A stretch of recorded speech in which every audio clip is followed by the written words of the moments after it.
আসসালামু আলাইকুম রহমতুল্লাহ। অষ্টম শ্রেণী গণিত অনুশীলনী 7 পৃষ্ঠা 116 এর কাজ 1।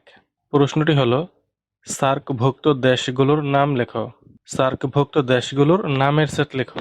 সমাধান: মনে করি সার্কভুক্ত দেশগুলোর নামের সেট হচ্ছে এ।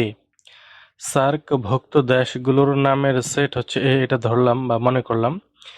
এখন আমরা জানি সার্কভুক্ত দেশগুলো হলো বাংলাদেশ, ভারত, পাকিস্তান, নেপাল, ভুটান, শ্রীলঙ্কা, আফগানিস্তান।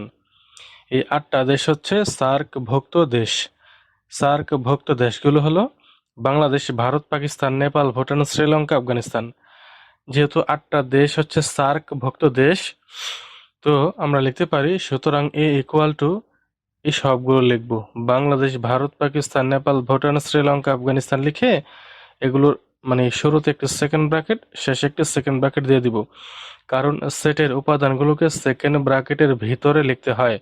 আমরা সেটকে ধরেছি এ, সার্কভুক্ত দেশগুলোর নামের সেটকে ধরেছি এ, আর এর উপাদানগুলো হলো বাংলাদেশ থেকে আফগানিস্তান পর্যন্ত সবগুলো দেশ।